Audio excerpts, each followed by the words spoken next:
Mes frères et sœurs, que le Seigneur vous bénisse. Alléluia.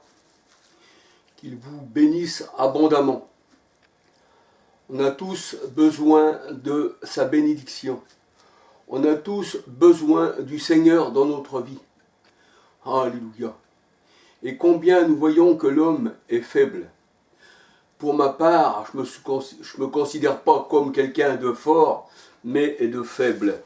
Et c'est quand je suis faible, que je reconnais ma faiblesse devant le Seigneur, c'est là que la force de Dieu, eh bien, me fait agir. Alléluia. Parce que l'Éternel est ma force et mon bouclier. Gloire au Seigneur. Soyez tous bénis du Seigneur. Alléluia. J'aurais voulu vous parler aujourd'hui, eh bien, d'un homme, d'un président de l'Uruguay. Et je suis tombé sur ces vidéos, je ne les ai pas tous regardées, mais j'en ai regardé quelques-unes. Et je me dis que cet homme,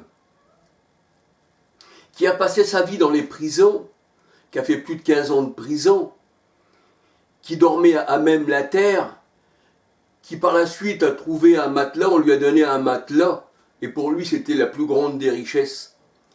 Et on voit que cette personne, ce président de l'Uruguay, on voit qu'il a souffert, il nous raconte sa vie, et il a connu la souffrance. Et quand nous connaissons la souffrance, quand nous connaissons, c'est-à-dire la misère dans le monde, on peut comprendre aussi ceux qui sont dans la misère. Comprenez-vous? Parce que ceux qui sont nés dans ce monde et qui dirigent ce monde et qui sont, eh bien, on va dire, élevés avec des cuillères en or dans la bouche, qu'ils n'ont jamais connu la faim, la disette, la froid, la maltraitance, qui n'ont pas connu, on va dire, l'amertume dans leur cœur, eh bien, on peut dire que ces gens-là ne peuvent pas comprendre les autres. C'est comme quelqu'un qui n'a jamais travaillé, ne pourra jamais parler de la souffrance qu'apporte le travail.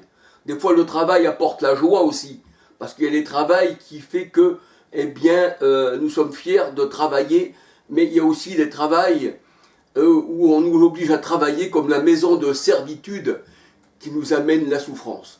On voit le peuple hébreu en Égypte, eh bien, ce pharaon, eh bien, qui était loin d'être humain, mais qui était malfaisant, tenait le peuple du Seigneur en esclavage.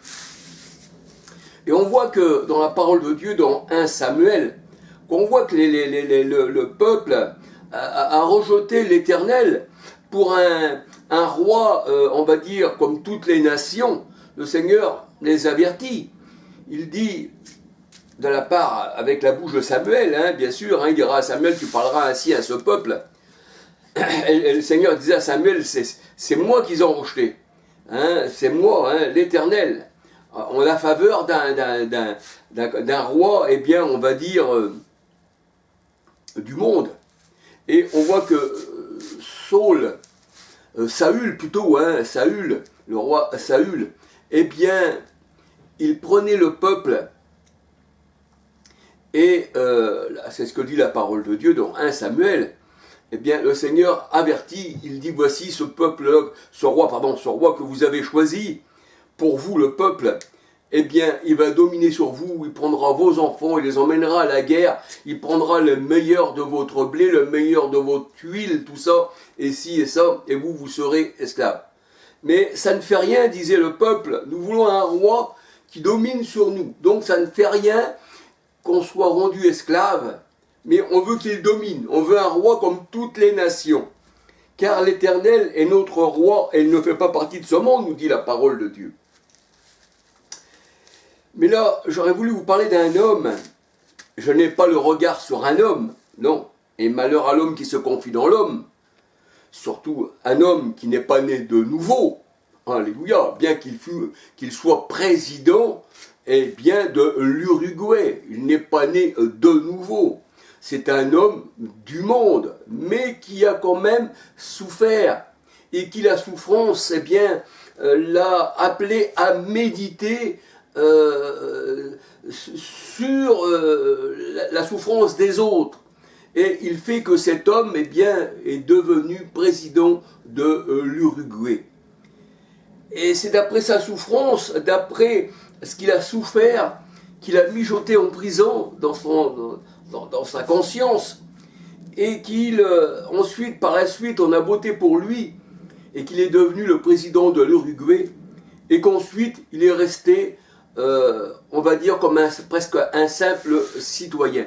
Et c'est ce qui m'a plu, quand j'ai regardé ces vidéos, de vous faire part de ce président, parce que président, ça veut dire celui qui préside, celui qui a la charge de diriger le peuple. Et on voit que dans ce monde actuel, et aussi dans le monde passé, on voit que tous ceux qui ont voulu la place de roi, d'empereur, de président, de gouverneur, eh bien c'était toujours pour s'attribuer à eux-mêmes les honneurs. Un peu comme les pharisiens, la parole de Dieu nous dit qu'ils aiment bien être appelés rabbi, ils aiment bien qu'on fasse devant eux des courbettes, ils aiment bien les premières places dans les repas, dans les banquets, et ils aiment bien qu'on ait les yeux sur eux. Voyez-vous? Alors, c'est vrai que ça, c'est le monde, et la place est tellement bonne pour eux, parce qu'ils regardent cette place-là comme une source de gain pour eux, bien sûr. Et nous voyons que tous les rois de ce monde, on prend aussi bien pour les religieux, Henri VIII, on voit qu'il c'est lui qui a bâti l'église d'Angleterre sur le sang, sur le massacre. On voit qu'il a fait tuer toute sa famille, ses femmes.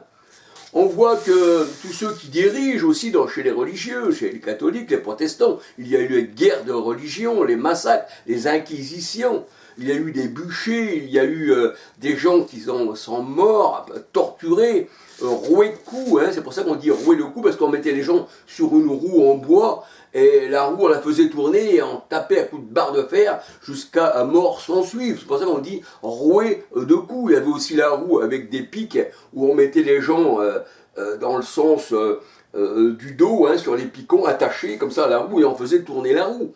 Il y avait un tas de supplices. Et c'est pour ça que la parole de Dieu nous dit on reconnaît l'arbre à son fruit. Mais là j'aurais voulu vous parler de cet homme. Quand j'ai vu sa vidéo, je ne suis pas pour les hommes du monde, loin de moi ma pensée. Je suis pour mon roi, pour le Christ, alléluia. Mais il y a aussi certaines qualités. Bien sûr, je ne connais pas cet homme, je ne connais pas José, hein, il s'appelle José Mujica. José Mujica, le président de l'Uruguay. Je ne le connais pas personnellement, je ne connais pas les chefs de ce monde, c'est sûr. Je n'ai pas la prétention de connaître, non. Mais j'ai vu ses vidéos. Et d'après les vidéos que j'ai vues, d'après le parler, je n'ai pas toutes vues non plus, toutes les vidéos, eh bien, ça m'a fait quelque chose qu'une personne, c'est-à-dire appelée à gouverner, et qu'il touchait une paye, il me semble, de 8000 € par mois et qui gardait simplement 1000 € pour lui et qui redonnait les 7000 € au peuple. Mais c'est rare en fait. Qu'on voit cette personne, on voit les chefs du monde, hein, qui lui aussi est un chef du monde bien sûr, mais on voit qu'ils ont des voitures américaines blindées qui coûtent une fortune, des Mercedes. On voit que ces gens-là vivent dans des palais, ils ont des bouteilles, des repas avec des bouteilles, je ne sais pas combien d'euros la bouteille, et ils ne soucient pas du peuple, ils ne vivent que pour eux, ils ne veulent briller que pour eux, mais en fait, quand on regarde bien, eh bien, ils doivent être, ces gens-là, à la disposition, on va dire, du peuple. Ils ont été élus normalement par le peuple, et qui le peuple a jugé bon, eh bien, de prendre ces gens-là parce que ça leur convenait, donc ils ont voté à droite, à gauche, dans le milieu, dans le centre, tous ces partis qui appartiennent bien sûr au 33e degré, et parce que c'est tous les mêmes en fait, eh bien, on voit que ces gens-là ne pensent qu'à leur avenir à eux, ne pensent que, on va dire, à leur mémoire à eux, hein, bien sûr, parce qu'il y a des rues qui portent leur nom aussi, hein, comme la rue Georges Pompidou, la rue Kennedy, enfin voilà, c'est pour ça que le Seigneur dit, eux, ils sont inscrits sur la terre, vos noms sont inscrits sur la terre, tandis que les noms, eh bien, des enfants de Dieu sont inscrits dans les cieux. Réjouissez-vous que vos noms soient inscrits dans les cieux. Et qu'on voit que le Seigneur Jésus-Christ s'abaissait pour écrire sur la terre, quand il y avait là devant lui la femme adultère et les pharisiens qui l'accusaient, le Seigneur s'accomplit et il écrivit sur la terre. Et dans Jérémie, je m'en souviens plus, je crois que c'est Jérémie 3, dans ces trucs-là, il est dit que tous ceux qui s'éloignent de l'Éternel seront inscrits sur la terre. Parce que le Seigneur dit que le royaume du monde, de ce monde, appartient aux méchants. Le monde entier est sous la puissance du mauvais. Mais là, en voyant cet homme, c'est-à-dire Josué Mujika, un homme quand même assez âgé, nous le voyons dans des habits normaux, hein, dans les habits, on va dire, normaux, hein, et qui ne fait pas, qui n'a pas la prescience, l'apparence d'un extérieur, d'un président qui gouvernerait, on va dire, pour se montrer. On passerait à côté de lui, on ne saurait pas qu'il est président, en fait. Et ça, je trouve que c'est beau, en fait. C'est ça la simplicité du cœur. C'est ça être simple. Je ne dis pas que ce président, José Mujika, il est chrétien. Non, non, non, c'est pas ça. Hein. Parce que tout en étant président, tout en étant chef d'une nation, eh bien, il a été élu, bien sûr. Il a voulu être semblable un peu au peuple. Ça, c'est tout à son honneur. Mais malgré tout, si on n'est pas régénéré, bien que l'on soit président, bien qu'on en soit ministre, bien que l'on soit ce que l'on veut dans ce monde, si on n'est pas régénéré de la puissance d'en haut, si on n'est pas né d'en haut, Jean 3, versets 3 à 8, si on n'est pas né de l'esprit, si on n'est pas l'homme nouveau, eh bien que l'on soit bon avec le monde, qu'on essaye de passer pour quelqu'un de bien, et qu'on essaye de faire en plus des choses qui puissent plaire au peuple et de soulager le peuple, eh bien nos péchés sont encore sur nous. Alléluia. Pourquoi? Parce que ce n'est pas le grade dans ce monde qui fait qu'on sera pur devant le Seigneur. Et c'est le Seigneur qui a établi les rois. C'est lui qui a établi, comme il disait à Nebuchadnezzar, ne sais-tu pas que c'est moi qui ai établi les rois, mais c'est moi aussi qui, eh bien, enlève les rois sur leur trône. C'est pour ça qu'il est dit dans 1 Samuel 2, 4, 5, 6, le Seigneur élève, le Seigneur abaisse, le Seigneur appauvrit, le Seigneur enrichit, c'est lui qui blesse, c'est lui qui bande les plaies, c'est lui qui rend malade, mais c'est lui aussi, eh bien, qui nous soigne. Il est le divin médecin. Donc, que ce soit les chefs du monde, ou que ce soit aussi les enfants des peuples dans ce monde, on a tous besoin du Seigneur pour avoir la vie, pour avoir la paix. Mais ce que nous dit le Seigneur, les ténèbres ne l'ont pas reçu. Alors c'est vrai, si on ne reçoit pas le Seigneur dans son cœur, hein, parce que notre cœur est mauvais, parce qu'il est récalcitrant, parce qu'il est, dès la fondation du monde, ce cœur-là, eh bien, même avant que l'on soit né, eh bien, est réprouvé devant le Seigneur, parce qu'il connaît toutes choses, c'est ce que nous dit le Seigneur dans Romains 9, alléluia. Alors, il est vrai que c'est la nouvelle naissance qui compte, alléluia. Bien que ce président José Mutika ait de bonnes vertus, en fait, il a de bonnes choses à donner au peuple et qui s'assimile eh bien aussi au peuple, ça y revient, c'est beau ce qu'il fait, j'apprécie, mais ce n'est pas nos efforts à nous qui fait que nous soyons sauvés. Nous sommes sauvés par grâce sans les œuvres. Alléluia.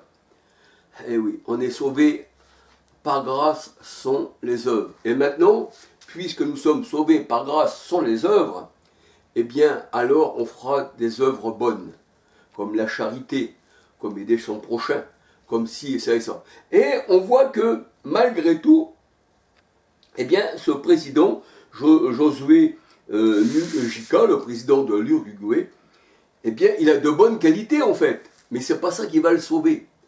Alléluia. Mais c'est quand même bien. Hein, je ne dis pas que c'est pas bien. Le Seigneur approuve toutes les bonnes choses. Même le Seigneur nous dit, eh bien, retenez ce qui est bon aussi. Hein, alors en voyant ces vidéos, j'ai retenu pas mal de choses de cet homme, qui sont bonnes. Il y en a des autres aussi qui doivent être malsaines, qui doivent déplaire au Seigneur. Alléluia. Pour cela, pour que nos péchés soient effacés, nos transgressions enlevées, hein, eh bien, c'est que le Seigneur nous lave d'une mauvaise conscience. Hébreux 10, 22. Alléluia. Donc, il est bon, je vous conseille, hein, c'est vous qui voyez, de regarder les vidéos, hein, pas mal de vidéos de ce président de l'Uruguay, José, comment on va dire, Mujica, pour voir à peu près de quoi il retourne et de ce que pense le peuple de lui et ce qu'il fait dans sa vie. Alors, bien sûr, on le voit tantôt sur un tracteur, on le voit aider les paysans, on le voit qui se met à faire des travaux, à aider, rare pour un président. Et ça, je trouve que c'est humain, c'est beau. Donc, je tenais à faire une vidéo sur lui. Gloire au Seigneur, je tenais à faire une vidéo sur cet homme. Si tous les gens de ce monde étaient comme lui, déjà, premièrement, ben, ça changerait quand même. Alléluia. Alors, il dit qu'il a souffert en prison. Il a souffert en prison, et c'est la souffrance qui lui a mis, qui l'a éveillé, on va dire, à être, eh bien, à la disposition, eh bien, du peuple et d'aider, eh bien, son prochain. Et on voit que, à première vue, que c'est un homme qui est resté simple, bien qu'il soit président de l'Uruguay. On voit aussi qu'il a comme voiture une Volkswagen, hein, une voiture, voilà, une Volkswagen, une voiture simple. Volkswagen veut dire aussi, hein, si on va aller par là, hein, Volkswagen, c'est la voiture en allemand, hein, Volkswagen, voiture du peuple, donc ça ne pouvait pas tomber mieux, il a une Volkswagen, donc c'est la voiture du peuple. Donc voilà, hein, ça c'était Hitler qu'on avait dessiné le désigne, il l'avait dessiné, c'est Hitler qui avait fait l'image de cette voiture, hein, voiture du peuple, Volkswagen.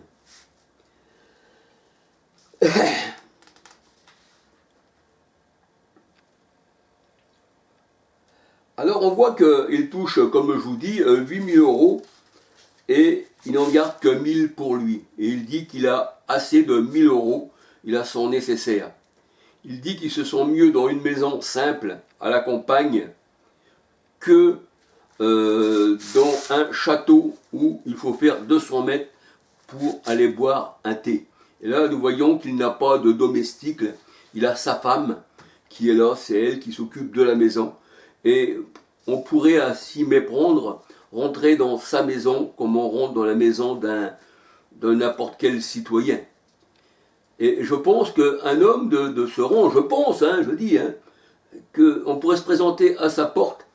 Et je pense que si on a faim, je crois bien qu'il nous prendrait chez lui. Et je trouve que c'est beau, alors que le Seigneur le touche, alléluia. Eh oui, c'est beau.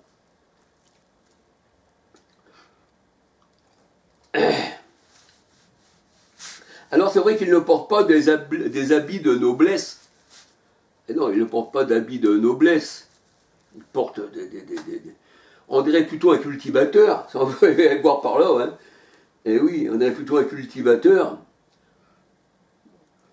Il dépareille même avec les autres présidents qui sont habillés à 4 épingles avec leur voiture à je ne sais pas combien d'euros sur la place et leurs gardes mobiles et leurs motards qui les attendent. C'est vrai, hein, c'est ça. C'est ça la noblesse, hein, c'est ça, ouais.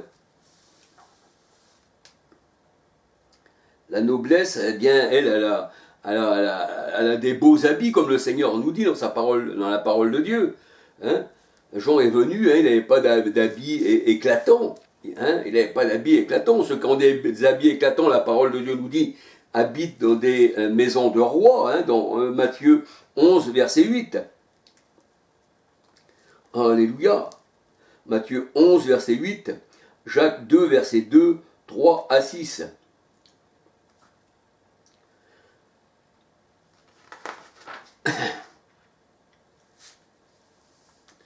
Alors on voit que les hommes aiment bien, dès l'instant qu'ils ont un rang honorable, qu'ils soient ministres, qu'ils aient une part, un rang élevé au-dessus des autres, ils aiment bien qu'on les appelle rabbis, qu'on les appelle seigneurs, et qu'on fasse devant eux des gens de rang, des rangs de jambes devant eux, et qu'on les appelle seigneur, majesté, voyez-vous.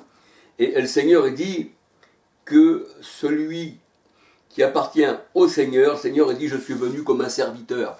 Qui est le plus grand parmi vous? Celui qui est à table ou celui qui sert?